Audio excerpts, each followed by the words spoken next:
За манай дээр төрөөсийн үйл ажиллагаа эрхлэгчид маань хүсэлтээ 3 сарын 6-наас ахуулаад өгсөн байгаа. Өмнөх жилүүдэд үйл ажиллагаа явуулдаг байсан түрээслэгчдийн хүсэлтийг бол 4 сарын 30-наар дуусгах болгоод тэгээд тэр хоорондоо гэрээгээ сонгодог гэсэн үг.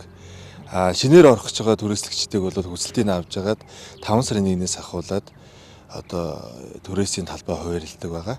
Тэгээ энэ жилийн хувьд бол манай дээр 60 орчим хүсэл ирсэн байна. Шинээр гэдэг. Тэгээд одоо бид өнөөдөр ороо хурлаа хийгээд хідэнд түрээслэгчдэд уулзах вэ гэдгээ тохироод ер нь бол орчилсан байдлаар бол нийт өдөр 5 сарын 5-нд дууссан зүйл нь бол гэсэн юм бодолтой байж байна. Энэ жилийн онцлог бол бид нар түүз бол нэмэхгүй гэж байгаа. Юун дээр одоо түүзний байрлал нэмэхгүй гэсэн үг. Түүзнүүдийг бол одоо зөвхөн тавьж байгаа миний Монгол цэцэрлэг хөрөлн дээр тавьж байгаа 2 байралтаа л тэр уртааш нь байрлал сонгож түүз тавина, өөр байрлал түүз тавихгүй. Шинэ байрлуудад бол өөрөө явдаг тийм одоо юу гэдэг юм бэ, тэр явдаг машин маягийн зөвөрийн биш. Өөрөө явдаг захилгаан мотортой тийм юмнууд байгаа. Сүүлд гарчихсан. Тийм юмыг тавихыг зөвшөөрөө гэдэг ингээд. Ер нь түрээслэгчтэй хаварлыг бид нэр 4 сарын 16-нд хийсэн төрүүлэгчтэйгээ тохирцсон байгаа. Тэгээ хүмүүс бол ихэнх нь мэдчихэж байгаа. Тэгээ одоо энэ шинээр орж ирж байгаа төрөөслөгчдөө ахиж нэг хурал хийгээд тэрэн дээрээ одоо бид нэр бүх одоо тавигдах шаардлагуудаа бүгдээр ингээд тавиад ийм үндслээр ингэж талбай хуваарлсан сонгогдсон гэдгээ бүгдээр нээлттэй ярилцаад ингээд шийддэг байна. Юун дээр найрамдал талбай дээр дархан тавь дээр ер нь хүсэлтийг бол нээлттэй авч байгаа. Морио урдч гэсэн бас энэ жилээс бол бид нэр хүсэлт авч байгаа.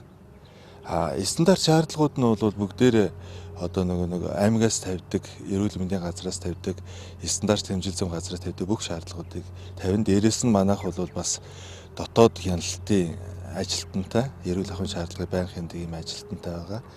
Тэгэд бүх одоо эрүүл ахуйн шаардлагуудыг бол тавиад явдаг.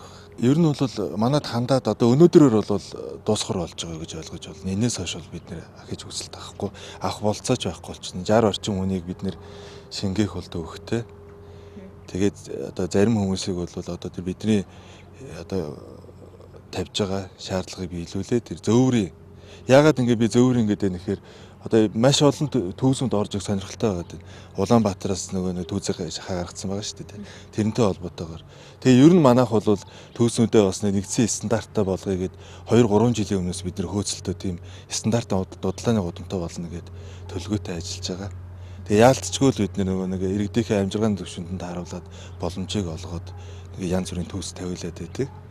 Тэгээ дараа жилээс бол стандарт нийцүүлнэ. Тэр зөөврийн гээд байгаа тэр өөрөө явдаг машиныг яагаад дэмжиж байгаа юм бэхээр тэр манай паркд өнгө үзэмжт нэмэх. Хоёрдугаарт бол манай парк дээр ер нь бол машин явах боломжгүй. Тэгэхээр бол нэг хараа орж ирээд түүз өргөө тавьдаг тийм асуудал байхгүй. Ер нь хэцүү тийм зам талбайч байхгүй. Тийм учраас өөрөө явдаг тэр юуг одоо төргөө хоолны тэр машиныг дэмжиж ажиллаж байгаа. Хоёр зүйл дээр бол бид нэр яалтчгүй нэг бусад үйлчлүүлэгчдийн маань одоо тавьдаг шаардлага хүсэлтийн дагуу бол хоёр үйлчлэгэн дээр бид язгарал тавихаас өөр аргагүй байдалтай байгаа. Нэгт нь бол энэ голын зам дээр шорлог хийж байгаа хүмүүс дээр бол хязгаар тавихаас өөр аргагүй. Өөрөөр хэлбэл шорлог хийхийг хүсэж байгаа бол манай тавьж байгаа стандарт шаардлагуудыг заавал хангасан байх ёстой, энэшээс орогчтой байх ёстой гэдэг ийм шаардлагыг заавал тавина. Хоёрдугаарт нь бол хитрхээ олон заригны машин ороод ирэхээр манай одоо тогны хүчтэй дийлэхгүй байгаа. Тийм учраас бол бид энэ жил орж ирээд одоо заригны машин тавья гэж байгаа хүмүүс дээр бол одоо хязгаар тавихаас өөр аргагүй байдалтай байгаа.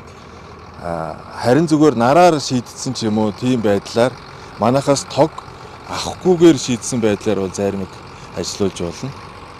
Шорлогон дээр бол зайлшгүй стандарт хангаагүй тохиолдолд бол бид нар ерөөсө боломжгүй гэсэн юм хариу өгөхөр л байгаа. Эхний ээлжинд бол дархан тавь дээр шорлог хийдэг хүмүүстэй бид нар зориулаад нэг стандартын яг тусгай түүз энэ жилээс эхлүүлж байна. Уг нь парк дээрээ ч гэсэн бид нар тусгай байрлал тавья гэж бодож исэн боловч энэ жил арай амжихгүй болчиход байна. Дараа жилээс бол ерөнхийдөө энэ голын зурвасгаа энэ түрээслэгчдийн байрлалыг бол солино арай жоохон стандарт нийцүүлнэ.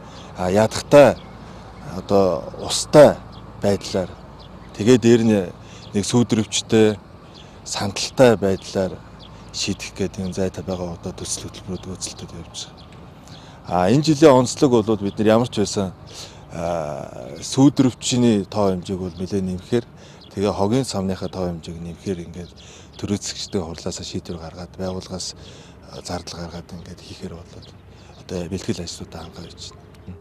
За 5 сарын 18 гэхэд уг нь бол усан парктайгаа цуг нээх төлөвлөгөөтэй байсан.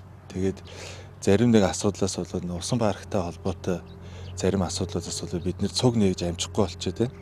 Тэгэхээр хүүхдийн паркаа хөлгөөн тоглоомудаа бол наан нээд гэхдээ нээлт хийхгүйгээр нээж ажиллаж байгаад энэ хагас усны сайнаас ахвал зөвхөн хагас усны сайнд ажиллаа явъя гэж бодож байна. Тэгээд аяндаа бид нэр нээлттэй бол одоогоор бол зарлж чадахгүй. Гэхдээ ямар ч хүүхдийн баярын өмнө бол усан паркийнхаа нээлттэй цуг нээлттэй гэж